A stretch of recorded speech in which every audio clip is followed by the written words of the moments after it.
तो पीएमसीएच वाले मामले पर अब तेजस्वी यादव ने भी चुप्पी तोड़ दी है और कहा है कि भाई साहब सरकार बस लीपापोती कर रही है, स्वास्थ्य विभाग को ठीक करने या सुधारने का कोई प्रयास नहीं कर रही।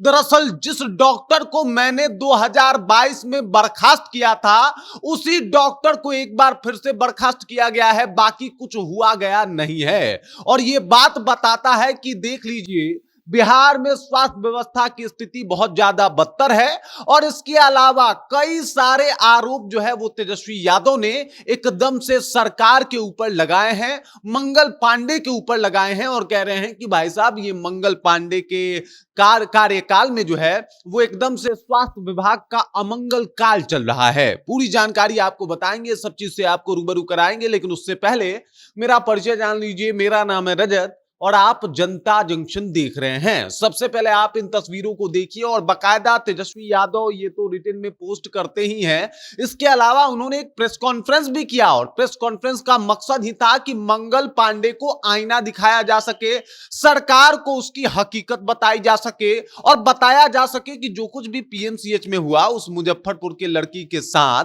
वो एकदम से कतई कोई बर्दाश्त नहीं करेगा। बताइए, एक बच्ची जो है वो 9 घंटे तक अपने इलाज के लिए इंतजार करती रही और उस बच्ची के साथ जो है गलत काम हुआ था, उसके बाद उसके ऊपर हमला हुआ था। तो ये असंवेदनहीनता देखने के बाद एकदम से पूरा बिहार जो है वो सख्ते में आ गया और उसके बाद तमाम नेता जो है एकदम से सरकार के खिलाफ मोर्चा खोलने लगे। खोलना जरूरी भी था और उसके बाद तेजस्वी यादव कहां पीछे हटने वाले थे। तेजस्वी यादव ने कहा कि भाई बिहार कि स्वास्थ्य व्यवस्था को आईसीयू में भेजने के दोषी स्वास्थ्य मंत्री अमंगल पांडे व सीएम नीतीश कुमार हैं। साफ तौर पे इन्होंने कहा है कि भाई साहब बिहार के स्वास्थ्य व्यवस्था को ही इन लोगों ने आईसीयू में भेज दिया है। उसके बाद कहा है कि मैंने स्वास्थ्य मंत्री रहते 6/9/2022 को पीएमसीएच के अचौक निरीक्षण के दौरान ड्यूटी में लापरवाही के कारण जिस प्रभारी उपाधीक्षक को पद से हटाकर प्रपत्र को गठित कर स्पष्टीकरण मांगा था, लेकिन हमारी सरकार जाते ही अमंगल पांडे ने उसी व्यक्ति को पीएमसीएच में दोबारा उपाधीक्षक पद पर बहाल कर दिया। उसके बाद कहा इन्होंने कि अब फिर से डीके टैक्स गैंग उन्हें हटाने की नौटंकी कर रही है। बिहार में असीमित भ्रष्टाचार का ये जीता जागता उदाहरण है। हमने जिसे हटाया वो दोबारा चढ़ावा चढ़ाकर वहीं बैठ गया, सबूत सामने है। और बाकायदा उन्होंने डॉक्यूमेंट जो है वो भी शेयर किया है कि लीजिए भाई साहब, हमने हटाया था, स्पष्टीकरण मांगा था, हम अचौक निरीक्षण कर रहे थे, छापा मार रहे थे, हम जा रहे थे पीएमसीएच में। और इसमें कोई शक नहीं है कि जब जो है वो कहीं ना कहीं स्वास्थ्य मंत्री का पदभार जब तेजस्वी यादव देख रहे थे, तो पूरा जो एक डॉक्टर महकमा होता है, स्वास्थ्य महकमा होता है, उसमें हड़कंप तो रहता था कि भाई साहब कभी भी तेजस्वी यादव आ जाएंगे। वो आपने कहावत सुनी होगी कि सो जा बेटा नहीं तो गब्बर आ जाएगा। उस वक्त ये माहौल था कि भाई साहब इलाज बढ़िया से करो भाई, नहीं तो तेजस्वी आ जाएंगे। और ऐसा ही माहौल जो है वो पूरा बना हुआ था।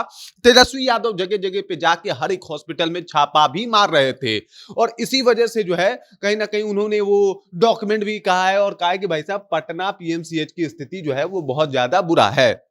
इसके अलावा उन्होंने एक और व्यक्ति का नाम लिया जब प्रेस कॉन्फ्रेंस किया तो कि भाई साहब एक है पीएमसीएच के अधीक्षक आईएस ठाकुर, उन्हीं को बचाने के लिए तमाम कोशिश किए जा रहे हैं और इसमें कुछ बदलाव नहीं किए जा रहे। दरअसल 5000 करोड़ का आवंटन जो है वो पीएमसीएच के नवनिर्माण में हुआ है, लेकिन चूंकि आईएस ठाकुर इसका के साथ जो है वो सरकार की मिली भगत है, इस वजह से आईएस ठाकुर को बचाने के लिए तमाम आडंबर जो है वो सरकार के द्वारा किया जा रहा है और तमाम कोशिश भी किए जा रहे हैं। मतलब पीएमसीएच का जो पूरा पोल खोल देना होता है, पूरा पोल खोल दिया है। कहा है कि डॉक्टर अभिजीत को तो पहले वापस बुलाया, बचाया किसको जा रहा है, तो आईएस ठाकुर जो है उनको बचाया जा रहा है, जो अधीक्षक है पीएमसीएच के उनको बचाया जा रहा है। और ये वो इंसान है, ये वो आदमी है जो कि रिटायर कर गए थे 31 जनवरी 2024 को, लेकिन उसके बाद भी 28 जनवरी को इनका एक्सटेंशन बढ़ाया जाता है और फिर से वापस से इनको इस पद पे बहाल किया जाता है। और इनको इसलिए ही बहाल किया गया है कि भाई साहब ये जो 5000 करोड़ रुपए का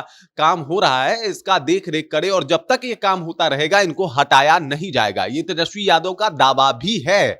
और आपको बता दूं कि तेजस्वी यादव लगातार भड़के हुए हैं, लगातार सवाल तो पूछ ही रहे हैं। उसके बाद वो ये भी बताने की कोशिश कर रहे हैं कि आईएस ठाकुर इनको हटाया नहीं जाएगा। उसके बाद डॉक्टर अभिजीत जिनको मैंने हटाया था उनको हटाने का नाटक किया जा रहा है, क्योंकि वो चढ़ावा चढ़ा के पैसा दे के वापस से जो है वो आ गए और वापस से उन्होंने उपाधीक्षक का पदभार संभाला था। इन्हीं को मैंने जो है वो हटाया था। ये कट्टर जो है वो आरएसएस वाले हैं और इनको हटाने का काम किया था, इनको हटाया था वहां से, क्योंकि ये अच्छे डॉक्टर नहीं है। तेजस्वी यादव का स्वास्थ्य मंत्री रहते हुए कार्यकाल में जो दावा रहा उसके बारे में ये बता रहे हैं। और उसके बाद डॉक्टर अभिजीत का, और अभिजीत के साथ साथ पूरे सरकार को जो है वो कटघरे में खड़े करते हुए दिखाई दे रहे हैं। बाकी इस खबर, इस जानकारी को लेकर और जिस तरीके से अब तेजस्वी यादव बाकायदा सबूत पेश करके एकदम से सरकार को घेरने में लगे हैं, इसका इंपैक्ट क्या हो सकता है? कमेंट करके अपना विचार जो है हम तक पहुंचा दीजिए। बाकी आप देख रहे हैं जनता जंक्शन और मेरा नाम रजत है।